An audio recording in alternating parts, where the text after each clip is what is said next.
Understanding the difference between a shift of the entire demand or supply curve and a movement along a curve is fundamental to analyzing market changes correctly. Movements along the curve are caused by a change in the price of the good itself.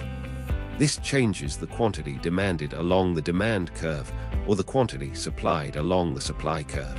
It does not change the underlying relationship captured by the curve. For a demand example, if the price of coffee falls, ceteris paribus, consumers buy more coffee.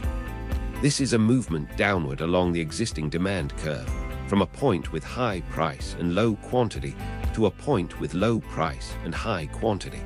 It reflects the law of demand. For a supply example, if the price of wheat rises, ceteris paribus, farmers supply more wheat.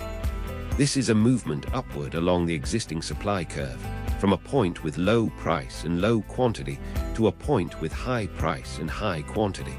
It reflects the law of supply. Shifts of the entire curve are caused by a change in a non-price determinant, also called a shift factor.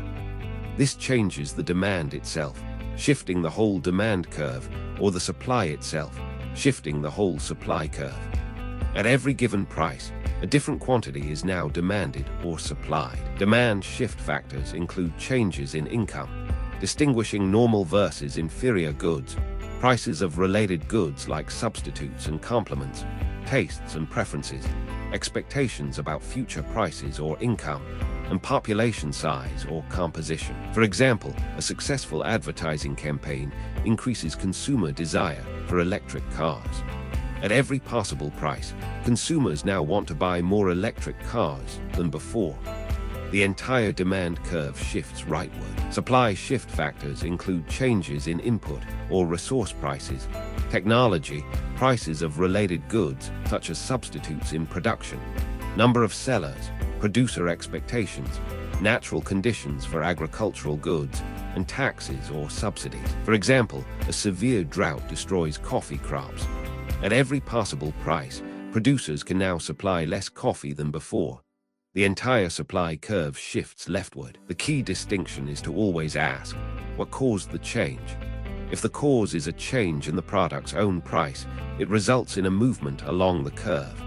If the cause is a change in a non-price factor, it results in a shift of the curve. This changes the market equilibrium price and quantity. This video is part of our free economics course for students, covering shifts vs. movements along curves, and we're excited to see what you think about the full course with over 100 subtopics.